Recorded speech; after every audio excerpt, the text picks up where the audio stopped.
Billionaire catches black driver dancing with his paralyzed daughter. What happened next shocked everyone. Richard Blackwood's voice thundered through the marble halls of his estate, slicing through the air like a blade. "Stop that immediately," he bellowed, storming into the living room with fists clenched and fury in his eyes. What he saw made his heart pound in a way he couldn't quite explain. In the center of the sunlit room, his 8-year-old daughter, Sophia, sat in her wheelchair, but not as he'd seen her for the past 6 months. She was smiling, truly, radiantly smiling, and beside her, holding her hand with gentle care, was Andre Silva, the family's new driver, hired just 3 weeks earlier. Soft Brazilian music floated from Andre's cell phone as he spun slowly in front of her, allowing her to clap in rhythm and sway with tiny movements of joy. It was the first genuine light Richard had seen in Sophia since the accident. But rage overrode reason. "What the hell do you think you're doing with my daughter?" he roared, charging forward. Startled, Andre immediately stopped dancing and let go of Sophia's hand. Her expression crumpled, the light in her face extinguished in an instant. The joy that had bloomed like spring now faded like frost. She blinked up at her father, confused and frightened, while Andre raised his hands in a peaceful, non-threatening gesture. "Mr. Blackwood, I can explain." "Explain," Richard snapped, eyes blazing. "You were hired to drive, not to—" He waved furiously toward the cell phone still playing gentle rhythms. "Not to this. Turn it off." Andre quickly paused the music, but the damage was done. The silence that followed was thick, almost unbearable. Sophia's lower lip trembled as her eyes welled up with tears. She looked to her father, her voice barely more than a breath. "Daddy, please. Andre was just teaching me to dance. Like the other kids. You can't dance." The words hit Richard like a slap. "You're in a wheelchair, Sophia," he snapped, the words leaping from his throat before he could contain them. "The sooner you accept that, the better." Andre's jaw twitched, but he remained composed. In his eyes, Richard caught something, not defiance, not fear, but a quiet understanding, a depth of pain that mirrored his own in a way that unsettled him. "Mr. Blackwood," Andre said gently, his accent more noticeable now. "May I speak with you privately?" "There's nothing to discuss," Richard growled. "Get your things. You're fired." Andre gave a small nod, neither surprised nor wounded. Before he turned to leave, he knelt beside Sophia's chair and looked into her eyes. "Remember what we said about butterflies, little one," he whispered. "Some fly differently, but they still fly." As Andre walked toward the front door, Richard noticed something that disturbed him more than the man's presence. It was the calm, the quiet serenity in his departure, not the reaction of a man who just lost his job. It was as if Andre knew something Richard didn't. Richard crouched beside his daughter, awkwardly trying to console her as tears rolled down her cheeks. But even he could hear the hollowness in his own voice. "Why did you send him away?" Sophia sobbed. "He made me feel normal again." The words lingered in the air like smoke. For 6 long months, Richard had spared no expense. He had hired the top doctors, the finest therapists, the most acclaimed specialists in pediatric trauma recovery. Yet none had reached Sophia. None had drawn a smile. None had brought music back into her world until Andre. That night, Richard sat alone in his study, the echo of his daughter's sobs playing over and over in his mind. Had he made a terrible mistake? There was something about that man, something his instincts couldn't ignore. And it wasn't fear. It wasn't threat. It was something deeper, something missing. If this story of unexpected connection and misjudged intentions is already tugging at your heart, stay with us. Because what Richard was about to discover about Andre Silva would not only transform his view of the man, it would change everything he thought he knew about love, healing, and himself. 3 days passed. The Blackwood mansion returned to its sterile, cold routine. Richard immersed himself in work, telling himself he'd done the right thing. He had to protect Sophia. Strangers couldn't be allowed to manipulate her vulnerability. But Sophia was no longer cooperating. She refused to leave her room. Meals went untouched. She cried at the sound of every engine in the driveway, hoping Andre had come back. The therapists Richard brought in reported total shutdown. Sophia wouldn't speak, wouldn't move, wouldn't even look at them. Daddy, why isn't Andre coming back? She asked for the 10th time that morning. Her voice cracked and muffled against her pillow. We've already talked about this, sweetheart, Richard said as he tightened his tie. He had a crucial meeting with Japanese investors. The world couldn't stop, even for heartbreak. But he understood me, she whispered, turning her face to the wall. Across town, in a small, modest apartment, Andre Silva sat at a kitchen table that didn't match the brilliance of the laptop glowing before him.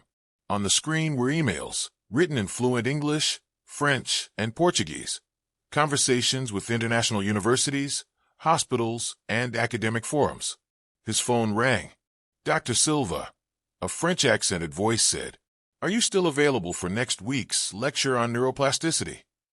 Andre looked down at a photo of Sophia he'd taken discreetly during one of her moments of laughter. "I'll need to postpone," he replied calmly, still in French. "There's a special case, one that needs more time." Had Richard bothered to investigate further, he would have discovered that his humble driver held a Ph.D. in neuroscience from the Sorbonne, that he had published groundbreaking research in music and movement therapy for children recovering from neurological trauma, that he had once been a leading voice in Parisian pediatric rehab before walking away after an unspoken personal tragedy. But even those facts would not have told the full story, because Andre Silva had known the Blackwood family far longer than Richard had ever imagined. Back at the mansion, Richard's personal assistant, James, entered the office with a troubled look. "Mr. Blackwood, I've found something unusual," he said, clutching his tablet. "What now?" Richard asked distractedly. "It's about Andre. When you let him go, he didn't argue, didn't ask for severance or references, didn't seem remotely surprised." Richard paused. That had bothered him. The silence, the calm. So he muttered, "Well, sir, I ran a deeper background check. He's not who he thought he was. He speaks 4 languages. He's been involved in pediatric care programs across Europe. And," James hesitated, "he has a doctorate in neuroscience. He's worked with children like Sophia." Richard felt a chill coil in his gut. "Why are you telling me this now?" "Because you told me not to bother with a full check. You said you just needed someone to drive." Suddenly, fragments of that first meeting with Andre came rushing back. The warm smile, the quiet confidence, the unusual way he knelt to greet Sophia, not as a man greeting a child, but as one soul recognizing another. Richard had misjudged him, badly, and what he didn't yet know was that Andre Silva held a secret that tied him to Sophia in ways he never could have imagined. Stay tuned, because what began as a misunderstanding, a moment of misjudged kindness, is about to unravel into a story of redemption, hidden pasts, and a second chance that might heal more than just a little girl's heart. That afternoon, Richard returned home earlier than usual, the weight of his restless thoughts pressing down on him. As he walked past the quiet halls of his mansion, a haunting stillness clung to every corner. Upstairs, he found Sophia exactly as he had left her that morning, motionless on the bed, her eyes fixed on the window where sunlight filtered through the curtains like fading hope. But this time, there was something different. Her lips were moving, ever so softly, whispering words he couldn't quite hear. He approached gently. "Who are you talking to, sweetheart?" Sophia didn't look at him. Her voice was dreamy, far away. "The butterflies," she murmured. "Andre taught me, some fly differently, but they still fly. Like me." Richard froze. A sharp ache bloomed in his chest. She was repeating Andre's last words to her, the ones he had dismissed, ignored, punished. Those words had taken root in her soul. Later that night, after Sophia had finally drifted into a fragile sleep, Richard found himself wandering without purpose. His feet took him to the garage, a place he hadn't entered since Andre had gone. It used to hum with quiet life, the sound of cloth against metal, water running over the car's hood, and Andre humming soft, unfamiliar tunes under his breath. Now the space was dead silent, cold, empty. But something caught his eye. On the front seat of the car, a small leather folder had been left behind, neatly placed, as if waiting to be found. Richard picked it up with cautious curiosity, expecting perhaps some personal documents. What he discovered inside shook him to his core. Medical articles, Dozens of them. Carefully annotated papers on pediatric neurotrauma, infantile paralysis, and the science of music therapy. Alongside them, handwritten notes in clear, structured handwriting. At the top of every page were 3 initials, SPK. Sophia Penelope Blackwood. The notes were astonishingly detailed, outlining exercise protocols, progressive rhythm training techniques, and long-term emotional regulation strategies tailored specifically to Sophia's condition. There were charts, diagrams, even adapted musical sequences designed to stimulate neural response in children with spinal trauma. This wasn't a hobbyist's curiosity. This was the work of a specialist. At the bottom of the folder, something even more startling, a faded photograph. A young man in a white medical coat stood beside a blonde woman in a hospital bed, both smiling gently at the camera. Richard's breath caught in his throat. The woman's eyes, those unmistakable blue eyes, were Elena's, his wife, the woman who had died in the very accident that had left their daughter paralyzed. He turned the photo over. A handwritten note in French, elegant and formal. Dr. Andre Silva, pediatric neurological trauma specialist, treatment of Elena Blackwood, Paris. June 6th. Richard staggered back. The photo slipped from his trembling hands. Andre had known Elena. He had treated Elena 6 years ago, in Paris, long before any of this tragedy had unfolded. And now, without explanation, he had appeared, not as a doctor, not as a consultant, but as a driver. Quiet, unassuming, humble. And Richard had treated him like nothing more than staff. He had yelled at him, accused him, fired him. Each memory cut deeper. The man he had tossed aside as an overstepping chauffeur was possibly the only person in the world truly equipped to help his daughter. And he was gone. The next morning, Richard sat in his office, surrounded by silence, unable to focus on the reports before him. The photo of Andre and Elena burned in his mind, refusing to be ignored. He stared at it again, trying to make sense of what felt like an impossible twist of fate. What were the odds?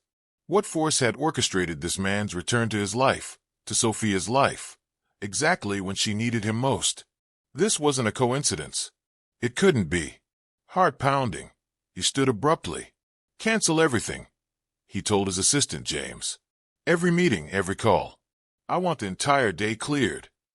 James blinked. Sir, I need a private investigation firm. Immediately. James frowned, taken aback. A firm, sir? I want everything on Andre Silva, Richard said, his voice low, determined. Every document, every degree, every address. I want his full employment history, travel records, hell. I want to know every breath he's taken in the last 15 years. James hesitated. Sir, may I ask why this is so urgent? Richard didn't answer immediately. He reached for the photograph on his desk, his thumb brushing the face of his late wife. His voice dropped to a whisper. Because I just made the worst mistake of my life. I found out that our former driver is not who we thought he was, Richard muttered, still holding the photograph of Andre and Elena as if it were a piece of live evidence. And I need to know exactly who I've been dealing with. But even as he began to uncover the truth, things at home were unraveling fast. Sophia had taken a noticeable turn for the worse. She refused to eat, wouldn't speak to anyone, and had developed a low-grade fever that the doctors couldn't explain. Her energy, once flickering under Andre's influence, was now extinguished. The physical therapist reported that Sophia kept her eyes closed through the entire session, unresponsive, as if she had made the quiet decision to give up completely. It's as if she's lost the will to live, murmured Dr. Peterson, the family pediatrician, after examining her. Sometimes, children who suffer trauma form very specific emotional attachments, and when those bonds are abruptly severed. Are you suggesting, Richard snapped, voice thick with disbelief and irritation, that my daughter is sick because I fired a driver? I'm suggesting, Dr. Peterson said calmly, that you may have underestimated the importance of this person in her recovery. Later that afternoon, a secure email arrived from the private investigation firm Richard had hired. He locked himself in his office, closed the blinds, and opened the file. As he read through the report, his certainties began to crumble, page by page. Andre Silva had graduated with a medical degree from the University of Sao Paulo. He had then specialized in pediatric neurology in France and spent 6 years working at the Necron Fawn Malades Hospital in Paris, the very hospital where Elena had once undergone treatment during her research sabbatical. But there was more, far more. Andre had once been a father. His daughter, Luna Silva, had died in a car accident 3 years ago. She was only 5, the same age Sophia had been when she first learned to walk.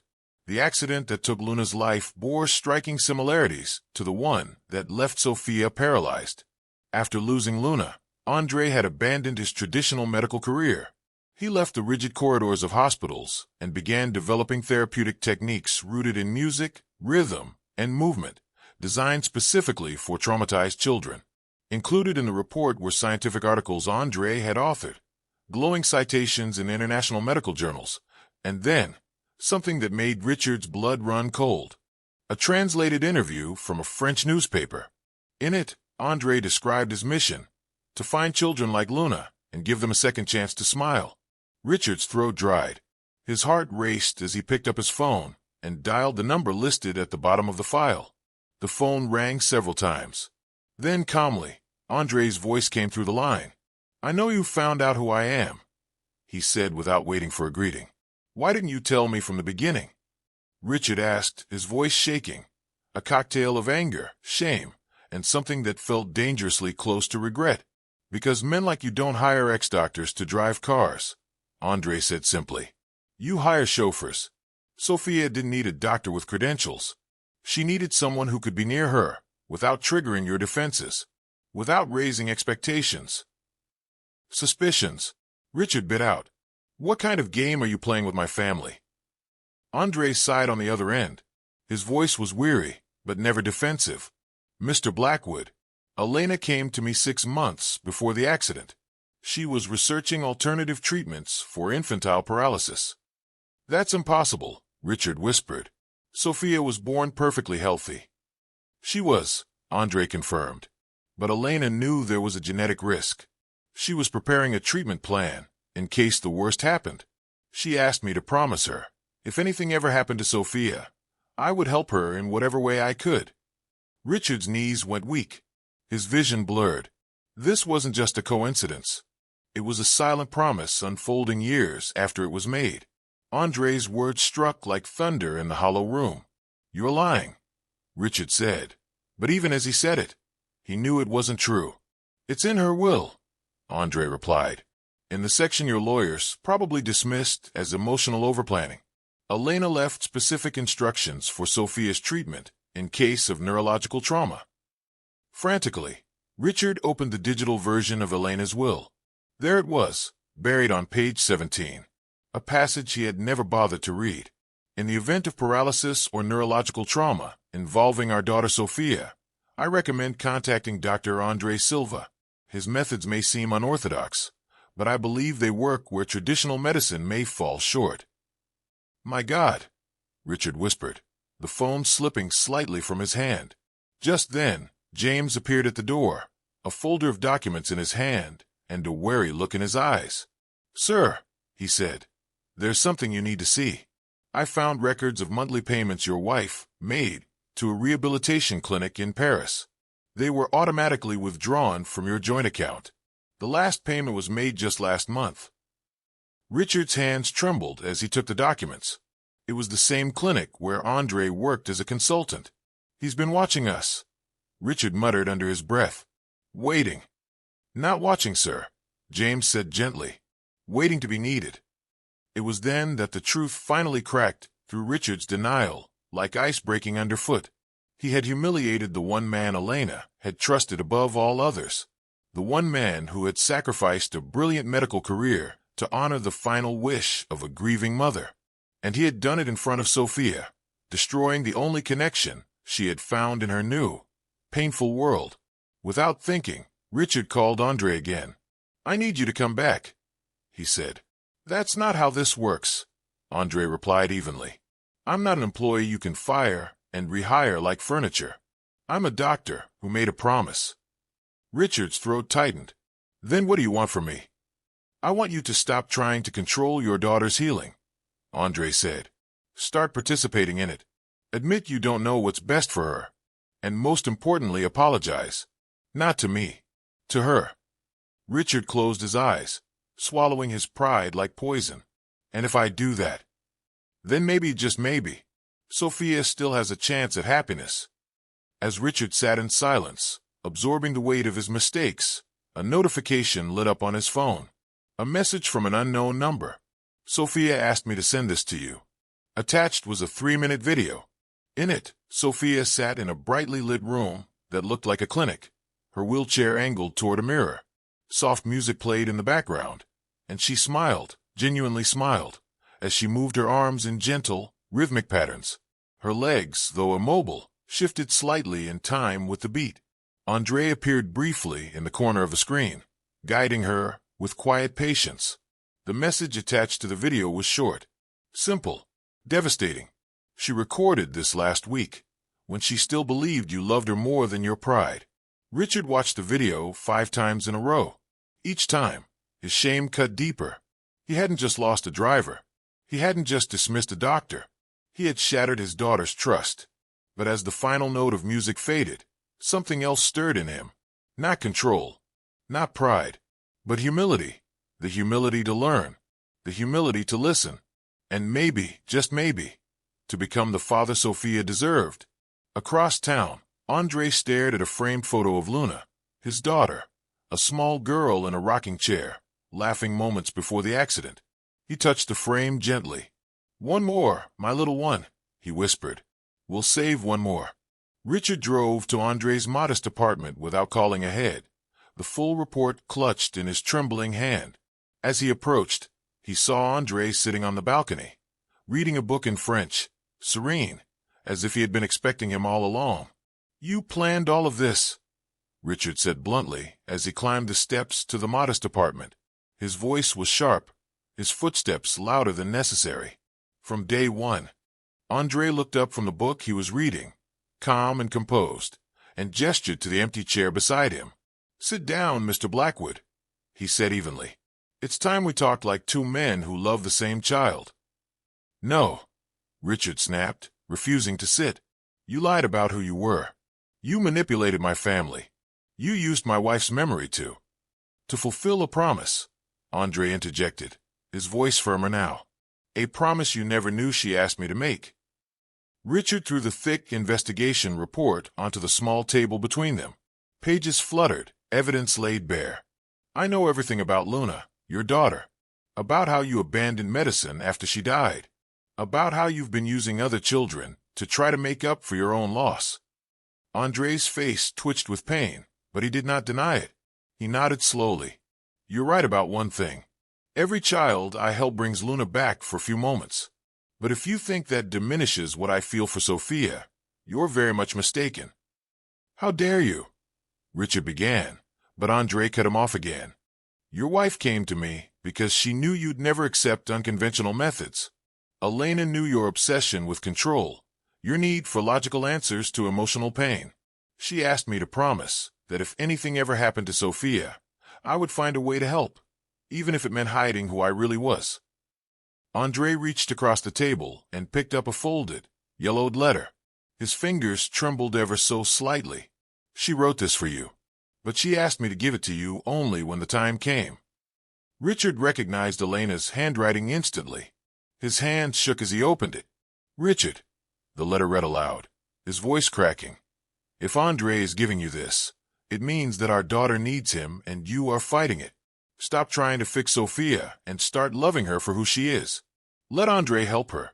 He lost his own daughter, but he can save ours." Tears spilled down Richard's cheeks. His jaw clenched as he struggled to breathe. "Why didn't you tell me this from the beginning?" "Because you weren't ready to hear it," Andre replied softly. "You needed to see Sophia smile again first, to understand that not everything can be controlled or bought." Just then, Richard's phone rang. It was Carla, the nurse. Her voice was frantic. "Mr. Blackwood, you need to come home immediately. Sophia, she's out of bed. She's trying to walk on her own and refuses to stop until Andre returns." Richard stood abruptly, his heart in his throat. "I'm going home," he said, breathless. You're coming with me. Not as your employee, Andre said firmly. As your daughter's doctor. As the man your wife trusted to take care of her. And as someone who will no longer accept being treated as inferior for trying to save a family. As they drove back together, Richard finally voiced the question that had haunted him. What do you really want from me? Andre turned to him, steady and unflinching. I want you to stop seeing my color before you see my competence. I want you to stop assuming that because I'm Brazilian and was driving your car, I couldn't possibly be qualified to care for your daughter. And I want you to admit that you spent 6 months hiring the world's top specialists, only to fire the only man who actually helped, because he didn't look like what you expected a doctor to look like. Andre's words landed like thunder. Richard had judged this man not by merit, but by prejudice he hadn't even realized he carried. When they arrived at the mansion, they found Sophia in the hallway, leaning on her wheelchair but standing, her feet planted, trembling, as she tried to take a step. Tears streamed down her face, but she didn't stop. Sophia! Richard called out, rushing toward her. She raised her hand to stop him. No, Daddy. I have to show Andre that I did it. I have to show him that I didn't give up. Andre approached slowly, kneeling down to her eye level. I always knew you could do it, little butterfly. But you don't have to hurt yourself to prove it to me. Will you come back? She asked softly, hope trembling in her voice. Andre looked up at Richard, who finally understood that this wasn't about hiring someone back. It was about surrendering ego, about letting go of the armor of pride. Andre, Richard began, his voice breaking. I don't know how to apologize for what I did. I don't know how to make up for my arrogance, my prejudice. But if there's still a chance, I'd like you to come back. Not as a driver, as the doctor my wife chose, as the person who made my daughter smile again. Andre's lips curled into the first real smile Richard had seen in months. Only if you promise me one thing. Anything. The next time I teach Sophia to dance, you'll dance with her, too. Because she needs her father, not just her doctor. And there, in the hallway of the mansion that had for so long echoed with silence and grief, the most important healing began, not of legs or nerves, but of hearts. A family slowly stitching itself back together. 2 years later, the Blackwood mansion had transformed into something no one could have imagined. The once somber estate now buzzed with music, laughter, and movement. It had become the headquarters of the Different Butterflies Project, a pioneering center for children with physical disabilities. Co-founded by Richard Blackwood and Dr. Andre Silva, the program served dozens of children a year, giving them therapy through dance, music, and emotional reconnection. Sophia, now 10, walked with the help of crutches and danced regularly. Her laughter rang through the halls like sunlight. Dad, today we're teaching the new girl how to dance, she announced one morning, bursting into Richard's office. She's afraid, but I'll show her that dancing in a chair is beautiful too. Richard smiled, remembering how not long ago he had believed no such thing was possible. Andre had become more than a partner. He was the brother Richard never knew he needed. During investor meetings, Richard never hid the truth. I almost destroyed my daughter's only chance at happiness, he'd say, because I judged an extraordinary doctor by the color of his skin. My prejudice almost cost Sophia her joy. The graduation ceremony for the first group of students was held in the grand hall that once echoed with loneliness. 23 children took the stage, beaming with pride. Sophia stood tall, her crutches steady, and performed a routine she had choreographed herself. 2 years ago, I thought I would never be happy, she said into the microphone, her voice unwavering. Today, I know that being different doesn't mean you're less special. It means you fly in your own unique way. From the crowd, Andre watched with glistening eyes, remembering his first words to her. Some butterflies fly differently, but they still fly. Richard had lost friends from his elite circle, people who couldn't accept his partnership with a black man. But what he gained was irreplaceable, a real family, a renewed purpose, and the courage to speak truth. I learned that prejudice isn't just injustice against others, he shared in a national interview. It's a prison we build around our own hearts. When I finally saw Andre for who he really was, I didn't just save my daughter, I saved myself. Today, The Different Butterflies Project supports over 300 families annually. Andre's methodology has been published and made available to the world, free of charge. Richard discovered that building lives brings more joy than building fortunes. And in the halls of a house once filled with cold silence, music now flows freely. The sound of children dancing on feet on wheels, in rhythm, in freedom, proves that love, not legacy, defines greatness.